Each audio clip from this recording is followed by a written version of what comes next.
Good morning, good afternoon, good evening, good day, good everything. My name is Jason Weiss. I am the host of the Ask Jason Weiss show. Although I am an attorney and I can give legal advice, nothing today is legal advice. This is purely educational. This is purely informational, and we hope that you listen and you enjoy.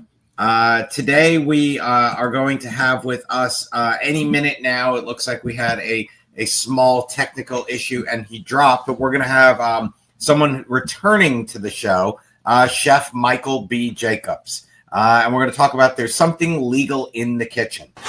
So once Michael joins us, which he is right there, and now he is joining us, South Florida is basically known for many things: sunshine, sand, bikinis, and all that good stuff. But one of the things that we're really known for these days is real estate and the culinary industry.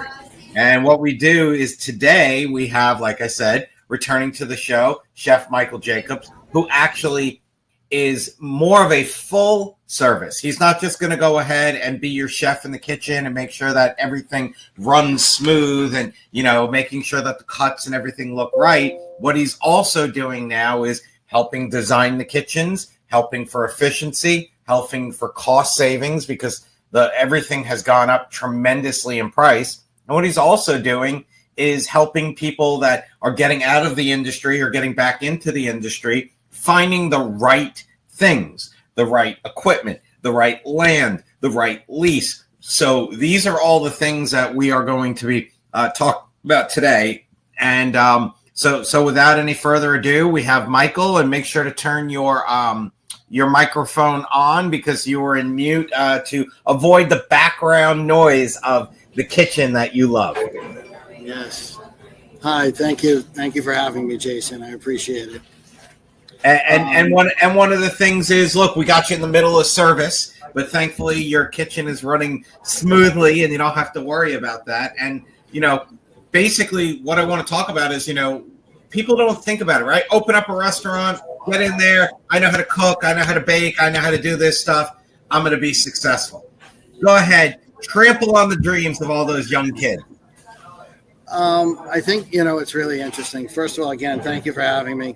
I think something that's interesting that a lot of people understand, that in today's world that the industry has changed a lot. And I think everybody will agree. A lot of industries have changed over the last 5-6 years. And with that said, I would have to say buying into a restaurant or buying a second generation restaurant, going into it has changed. From specifically in South Florida, but even all over the country, the investments have changed. Key money has changed. The concept of what you're buying is not the same as it used to be. You know, a lot of the time, you know, second generation or even building a restaurant from scratch, you know, the costs have gone up exponentially. And I think a lot of people in today's world didn't really envision it, and then they didn't cushion it for, you know, the overages, the 10-15% that we used to add in. Now, Michael, you two things. Number one is, you know, look, we know you're in the kitchen, you do your thing, you know, and all of that, but you also have a unique perspective on this because you're also outside and you are a licensed realtor, and you can go ahead and also help find the space. And one of the terms that you just dropped that not everybody who's listening might know, you just talked about key money. Let's put aside the kitchen portion for a second and let's go into the commercial space. What's key money? So I'm going to answer that in a long-winded way. But for many years, when I started my company with consulting, you know, we were leaving money on the table because we're not realtors, you know, and it wasn't until I realized that I could be a real estate agent. I don't have to be a broker. I can just be an associate. But depending on where I hang my license, that I can help assist restaurateurs, entrepreneurs, venture capital people that want to put money into facilities and spaces to find the space to put the money into. And what we were doing was we were leaving, you know, the 3% on the table, which, you know, I don't need to tell you, this day and age, you know, every penny counts. And there's a lot of money that we left on the table in the beginning years. So now with the real estate license, I'm able to really get a hold of the MLS, get in there, and Jordan Karp, who I'm hanging my license with, does a lot of residential, but he does a really niche of commercial real estate as well. He did the SLS in downtown Miami off the market purchase, which was a lot of business. So getting back to it, what to answer your question is that commercial property is an interesting market because a lot of the restaurants, specifically in South Florida, have changed hands once or twice. I know guys, landlords, and realtors that have sold and rented the same space 3, 4, 5 times in the last 10, 15 years because it happens. And what happens is real estate owners, the landlords got smarter and said years ago, instead of losing money on a concept that's not able to pay the rent, they said, okay, you're going to build it out and I'll give you an X amount for that. But once, if you close or don't pay me or whatever, I'm keeping everything that's inside. And the legalities with that, I'm sure you're familiar with because their lease agreements are based on these type of deals. So if I don't pay you rent, you foreclose on my property, meaning my kitchen, my walk-ins, my coolers, my equipment, everything that I have. So with that said, if I just put $500,000 into a kitchen and a restaurant, that's all yours now. So what happened? The landlord says, I don't need this stuff, but I'm going to rent this facility with that included. And now, in order to make up his money that he lost by the previous tenant, I'm going to sell you that equipment, which is now called key money. And one of the other things is that, also sometimes the landlords get the benefit of that because they don't even sell you the equipment. They just build it into your lease, right? If you go get a fully furnished apartment, right? Let's just say it's $2,000 a month, but if you got it vacant, it's $1,400 a month. So that's where the landlord is making money. What the landlord also gets as a benefit is that you're maintaining it, you're using it, you could replace it, you're responsible for it, and it makes it more attractive. And then on the end, again, you could always resell that stuff, right? There's a secondary market for used mixers and ovens and stoves and you name it. There's a market for it everywhere. So these landlords, because of a lot of these, not fly by night, that's not the right word, but newer restaurant owners, right? If they fail in the first 2 years and the landlords are kind of like, I don't want to spend all this money and time. I don't start making my profits, my real money, till years 3, 4, 5, and 6. Correct. So yeah, go ahead. With build outs and expenses and all of that kind of stuff. So one of the things that I think you hit the market on when you first started doing this was the fact that you were finding restaurants that were already suited, or they will build to suit or make the change. So you don't have to go through change of use and zoning and ordinances and grease traps and all of this. You already had it. So it was basically like you could go and you could say, look, what do you want to do? You want to do a steakhouse? Great. There's 3 of them. Let me show you all 3. Correct. So it's, as much as I always wanted to be a one-stop shop for hospitality, advisory, coaching, as they call it today. I mean, there's, consultant's a dirty word today. You have to be an advisor or a coach, so whatever you want to go with. But my point of it is that I wanted to be a one-stop shop. I wanted to be able to find the property, find the equipment, find the facility that best suits that person's concept, deliver it to them, and then work on the project as well. So I think we had a mass closing this past summer in South Florida. We lost about 25 or 50 restaurants between West Palm Beach and South Florida, Broward and Miami-Dade. And that's a lot. That's a lot of companies, a lot of independents, not a ton of change. And there's a lot of guys out there that'll tell you, this is the reason or that's the reason and so forth. But realistically, the markets are changing. So I think, with the QSRs, the quick service restaurants, the kiosks, the ghost kitchens, and, between the Ubers and the DoorDashes and all the delivery guys, There's a lot of different markets that people are looking into, and it depends. I just came from a meeting that I think a lot of people one of the things we spoke about was your demographics. Who are your demographics? Did you do your homework, and did you get the analytics of who you're going to market to? It doesn't matter if you make the best meatloaf or steak or whatever. If you open up in a vegetarian neighborhood, you're not going to do any business. Right.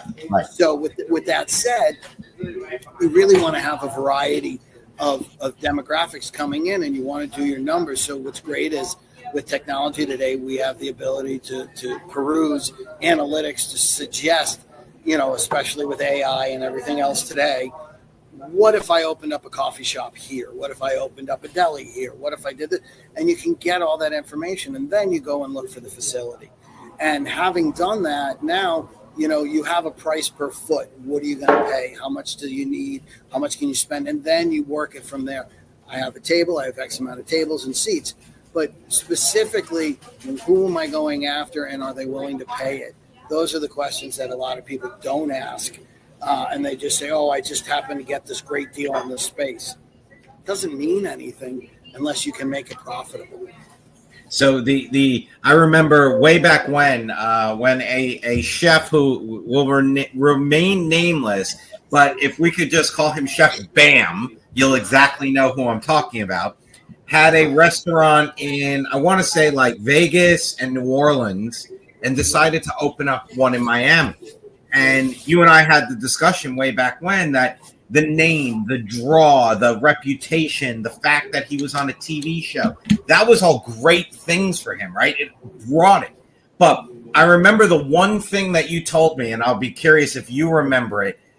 You told me that the restaurant would not do well in Miami for one specific reason.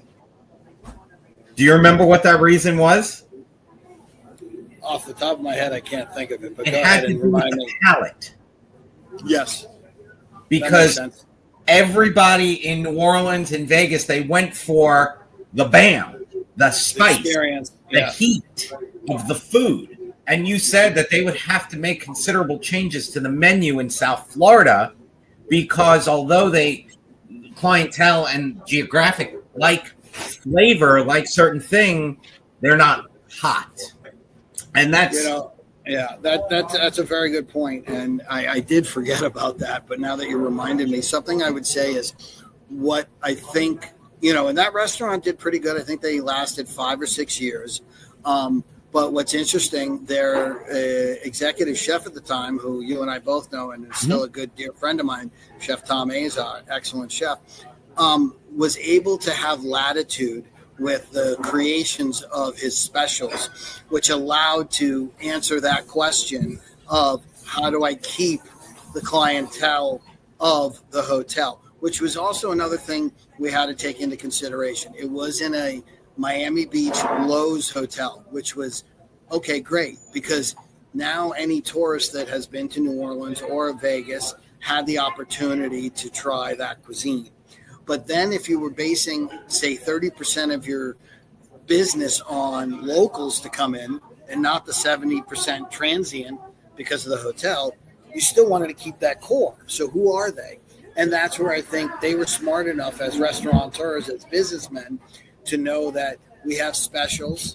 We have the ability to put certain things on the menu that will give us latitude to appeal to that 30% demographic. Tom used to do a tuna lettuce wrap with ponzu. I mean, I could eat like 50 of them. I mean, they were amazing, right? And it had the little crunchy, wonton sheets in there and everything. And it was on butter lettuce. And I mean, I can tell you the dish like it was yesterday. I ate it, and I remember the pungent flavor, sweet, sour, salty. I mean, I could eat them all the time. But that was something that wasn't on a Emerald's menu, but it was on a Tom Azar menu, which allowed him, again, the latitude that he needed to put that dish there to keep the guests coming back. So and I don't want to talk politics. We will not talk politics. But please don't. With the current tariffs and everything being more expensive and all of this, obviously, look, the restaurants need to go ahead. Look, you're paying more for turkey and bread, right? And you own a sub shop. Obviously, you can't still have a $5.99 sub because your turkey cost tripled, your bread cost doubled. Now your $5.99 sub is $7.99, $9.99, $18.99, whatever it is. Have you noticed in the restaurant industry? I've noticed two things, and here's my observation. Not only have the prices gone up, which I get, but now the serving size has also gone down. And that's my biggest complaint, right? I understand you're getting turkey, it's much more expensive. You're getting bread, it's much more expensive. You have to pass it on to me.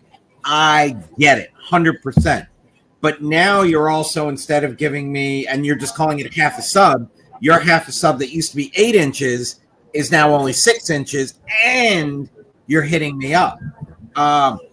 Any clue as to, why restaurants are hitting you twice as opposed to just passing it on once?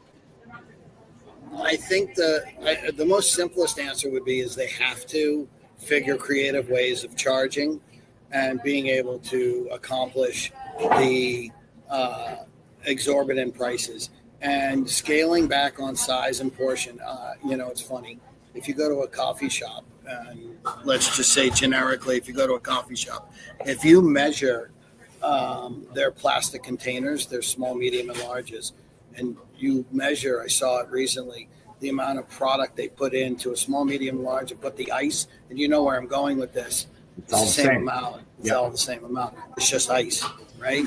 My dad used to go in to the movies and ask for a soda, no ice. Right. Because he wanted the full amount. Plus, it was too cold for his teeth. But he wanted the full amount. And then when he found out it was free refills, he still said, I want one soda, normal Coke, no ice. So he wasn't trying to beat the system. But yeah, I mean, that's it. My father used to do the same thing, but he would say, I'd like a cup of ice on the side. He would. Exact thing. Yeah, my dad would. I get it. But do you also feel that the quality of the product has also gone down, meaning the quality of the turkey decreased, and that's making my turkey sandwich not as delicious? So I think you're looking at a wide variety of answers to that. And what I'd have to tell you is the production and the labor pool and the ability to manufacture has changed. And again, not talking politics, but let's just talk about the labor pool alone. It's all different than it used to be, and it's changing consistently every day now. And with that said, you're paying more for every single thing that's coming in, and every single thing item that is being utilized right now from our own country is also being upcharged because of all of that. Now, what's interesting is that let's take the beef market right now. There's normally a trend during the fall that the numbers skew down a little bit on beef prices, and then they go back up. And what we've seen is that the beef prices have actually relatively skyrocketed throughout the year, and they haven't come down, and they're not going down anytime soon, which is really scary. And if you're a public, residential person, and you shop at even, say, some of the wholesale stores, you can see the difference as well as a Sam's or a Costco or whatever. You can't find any meat portion for less than $13.99 a pound. Now, that's a retail price. I don't even want to get into the wholesale, but that's retail, right? You can't get wholesale pricing less than $10 right now. And it's really crazy because, again, I came from a meeting that, I could tell you prices 30 years ago. Okay, fine, Michael, you're getting old. 20 years ago, and even 5 years ago, the prices were still different than they are. But cattle's being farmed differently. You also have to take into account the variety of vegans, vegetarians, health concern, public, the ecosystem, and I could go on and on and on. recalls, contamination, E. coli. I mean, every day you wake up on your phone and you're getting some pop-up from some news network, local news, national news. This has been recalled, a car thing, a food thing, a this, a that. As we get more sophisticated and we test more, we're going to find more problems and things that we would normally just say, you know what? Now it needs to be recalled. It needs to be fixed. You need a refund. Get rid of the attorneys that are all suing in class action type things. All of that kind of stuff. And that's where law comes into the kitchen. So we're gonna go ahead. We're gonna allow Michael to take a quick drink of his coffee. We're gonna go for a 20-second commercial break to thank our sponsor, and then we'll be back for another 20 minutes, and we'll keep on rolling. So take it away.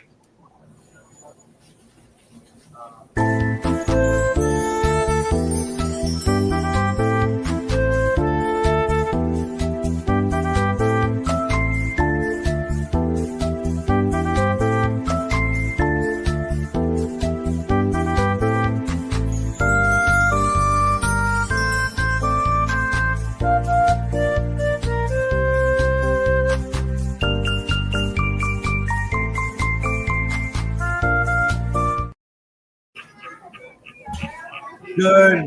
Welcome back, everybody. I'm Jason Weiss. I am the host of the Ask Jason Weiss show. Today we have with us Chef MichaelBJacobs. We're talking about law in the kitchen. And before we go any further, although I am an attorney, a coach, a consultant, and all that good stuff, nothing I'm saying here today is legal advice. Strictly educational and informational. You have not hired me. I am not your attorney. There is no privilege that extends here. We have Michael, who broke away from food service today. Actually, he's doing some consulting work and he's on the road, but he was kind enough to go ahead and show up here. And he loves what he does. He's happy, and at this point in time, we're just trying to figure out what's going on with the culinary industry, that it's changing. So I guess look. When we all got hit with COVID in 2019 and 2020, the entire food industry, that's all we heard about. Everybody was getting laid off, and waiters and waitresses and servers and all of these things. And companies like Uber and DoorDash and all of those, they started picking up. They were in existence pre-COVID. I know for a fact they weren't, but it wasn't to the scale. And a huge misconception of the consumer is, well, I'm still ordering the food. The restaurant should be doing well. Everything is great. Now, I have attorney-client privilege information on that I cannot share. I've done the agreements. I know what they are. Michael is not under that same type of agreement, and he can tell from the industry what it is. So let's not pick on any of the food delivery services, and let's just call it, we'll just call it, food delivery service. We'll do it at that. We know it's one of those and all of those. So I order my sandwich, I order my steak, I order my whatever, and they deliver it to my door, and, it's $70. And the restaurant should be fine because they just got $70. No. Okay. Why is that? So let's look at it this way. There's all that surcharge. There's charges within there. The items are also priced differently as well on the menu that's on your phone when you're ordering from any of those food delivery services. So if I go into the restaurant, it's $12. When I look at it on the delivery service, it's now $13.50. Okay, now let's stop there, right? Sure. That is not the restaurant, or that's not really the restaurant's thing, right? Because it's not like, okay, you go in there. So if you go in and you buy the sandwich for $12 in the restaurant, but if you go ahead and you're getting the surcharge of $13.50, okay, I guess food delivery service just made $1.50 profit. And the restaurant is still getting its same $12. Not really, because there's a percentage that's taken out of that as well from the FDS, food delivery service, that they're getting because they advertised you. They get the marketing and the frequency. Remember, you're paying for that advertisement on your phone, the restaurant, the concept. So whatever the delivery product is, you're paying to be advertised and shown. That costs money. Not just the person that's delivering it to you. That's media. It's everything that's on the back side of all that, all the analytics, all the demographics, all the ways, Google information, and all that stuff. Plus the fact that the FDS is providing that platform for you. What do you mean, a platform? Well, do you do any advertisement? No, I don't. But then how are you doing business? Need I say more? Correct. So, and they use the algorithms, and they said, oh, you ordered a pizza last time. We recommend, why don't you try these pizzas instead? Correct. And it's not that they're giving any of that information to the restaurant. They're keeping it. Correct. So I can't even market my own business separately because I don't have those analytics. And you're not getting the data. And, look, how it was done way back when was that $10 sub, the restaurant was getting $8. The food delivery service was getting a $2 spread from the $10. So they pay $8 for the $10 sub, and they're charging you $11.50. So the restaurant is making $8 on a $10 sub, and the food delivery service was making $4.50. And that's how it worked. And you as the restaurant owner now don't have my information, my phone number, my back end, my any of this. All I get as the restaurant is food delivery service order under a name of Jason. That's it. And it doesn't even say Jason. It's probably J4732. And that's all it is.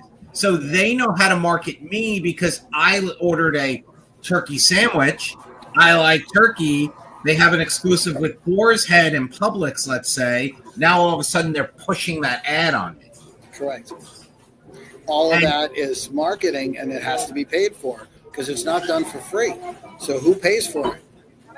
It comes out exactly. It comes out of the people that are putting their product up there for sale. Yeah. So you have to advertise. It's basically, whatever product your commodity is, you have to pay a marketing fee. And if you're going to use the food delivery services, you have to add that in as part of your marketing because it's a number that you're not accounting for. You're going to lose money.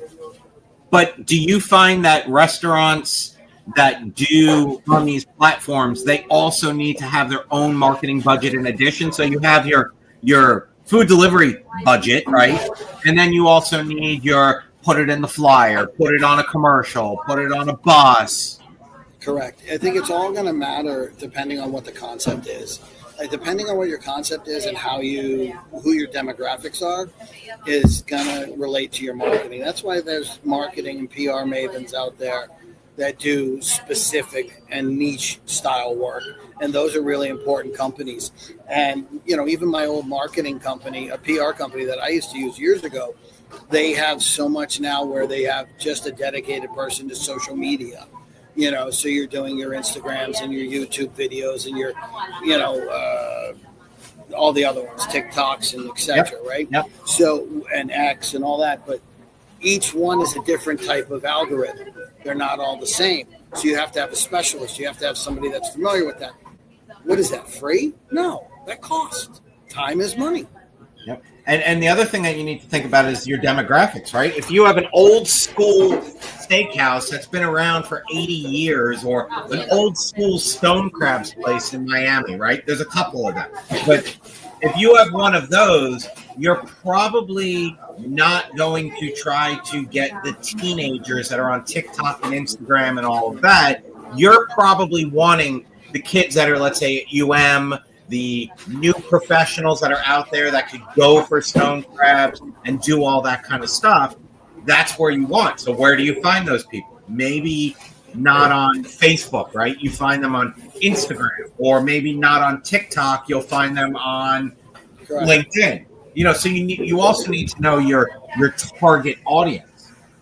So where do you see the restaurant industry, and we'll talk about South Florida because that's where you. What do you if you were to write it down on a piece of paper and put it in a time capsule? Where do you think the restaurant industry in the next, 1 to 5 years is going in South Florida? It's an interesting concept. I think, it's almost kind of like our economy. And again, I don't want to talk politics or anything, but, it's interesting. So I would say this, you have the lower income class, and you'll follow me for a minute. Give me a little latitude. You have the lower income class, then you have the middle class, and then you have the wealthy class, right? And there's no denying one of those three classes is getting smaller and shrinking. We'll just say that, okay? One of those. The larger of the three in the middle is getting smaller. And with that said, I think that's a very big reflection of the restaurant industry or the food service industry. I think you have those well-to-do family, financially viable concepts and restaurants that are good. But I think QSRs, quick service restaurants, are going to really start coming out with better quality and better items. Because if you look at the demo and the analytics in today's world, people are very specific. You got, Dave's Hot Chicken, right? You know what you're getting. And who's going there? The people that want a hot chicken, period, right? So Chick-fil-A, there's a demographic, right? So, this is very personalized because now you took a menu that was trying to please everybody, and now you're shrinking it, which means I can keep my food costs in line.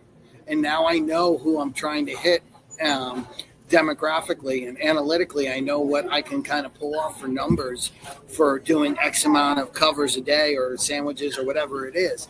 And I think that is probably where it's going. I don't think we're ever going to slow down with bringing in some of those high-end concepts from around the world. I'll use Zuma and Sexy Fish as examples for downtown Miami. Buchan from Palm Beach, who we all love, Clay Conley, he's coming down to Coral Gables, Florida. But you're never going to see a Capitol Grill, close up shop, or you're never going to see but because the demographics, you have to understand, it's very much like when you and I used to work together. It was the philosophy of Milton's concept of how things transpire and evolve in life. And you have to understand something. Clientele. I have vivid memories of going to Capitol Grill or Houston's with X, Y, or Z. I remember going to Houston's with my grandfather. I remember going to Capitol Grill with my grandfather.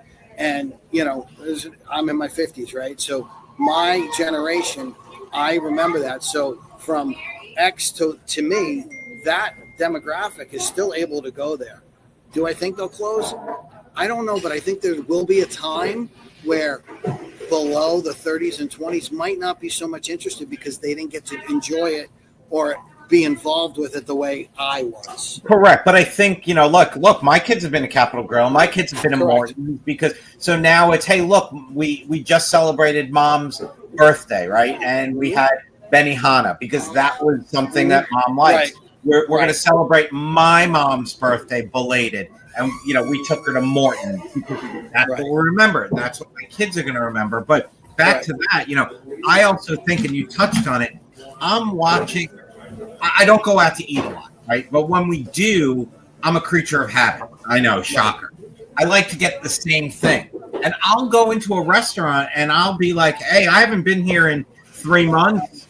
Where is so-and-so on the menu? And they're like, oh, we discontinue that. What do you mean you discontinue that? That's why I came to your restaurant. And then a lot of times the waiters or waitresses or servers or managers, they'll come over and they'll say, hey, I just want to let you know, the reason it was discontinued, not everybody was buying it. Four Rivers did that for a little while with turkey, actually. They took turkey off. And I pulled one of the managers aside and I said, why? Like, that's the only reason I was still able to eat here because that's all my daughter would eat. What did he say? He said the cost of that turkey was almost, if not more expensive than the cost of the brisket, any other meat. So we would have to be charging the same for brisket and turkey. And once we did that on the menu, people are going to be like, what are you, crazy? I'm not spending that on turkey. Thankfully, and thank you, Four Rivers, you put turkey back on, so I'm allowed to continue to have that. It's something I will probably be picking up for dinner tomorrow night for bringing in for my family. But again, perception. You might say, I'll spend $17 for a pound of brisket, but I ain't spending $17 for a pound of turkey, and that's what the problem is. You know, it's funny because a lot of people, that's a very valid point. And just to say I love Four Rivers, I'm a big fan as well. But I think something that's interesting is years ago when we started to do menu development, and it's more of a science today, again, with, I hate to beat a dead horse, but analytics and computer AI and everything has helped out so much. But when we always did a menu, we had, you know, appetizers and entrees that help compensate for your food cost. So with the brisket being $28 a pound, you know, when you buy it there, and then the turkey being only 17, okay, it costs me a little more to do the turkey and buy it, but I can still get away because I sell more brisket. So they offset, right? And I have a higher profit margin on the brisket. But those days are changed. Those days have changed, and it's not like that anymore. And because of that, that's why we're running into the issues like you were explaining. Mm-hmm. So I think what's taking into effect is that smaller menus, smaller ability to appeal to a wider variety. And that goes back to my example of Hot Dave's, you know, Dave's Hot Chicken and all those, you know, a lot of, they're not just kiosks, but like the quick service restaurants. I mean, look, Payway is a great concept, right? They took P.F. Chang's and they downsized it to a quick and easy, you know, QSR. But one near me closed. Why? Because, you know, they weren't doing the business they needed to do to sustain. Were they offering everything? Sure. Did they bring in specials? Yep. Did they lower prices? Yep. Did they offer deals? Yep. There's a lot of things, but you can't appeal to everybody. But you got to remember, I know the area where you live, and it is not going to do well there, right? If you want a fast but good one, you're looking at a Chipotle, you're looking at a Moe's, you're looking at, you know, one of those. The Asian spin probably won't hit your community because that's just not what they eat. You get, you know, like, you know, the chicken, the rices, the not so spicy, the very flavorful. That's what they want. So maybe some sort of Dave's Hot Chicken, but you can throw a rice as a side.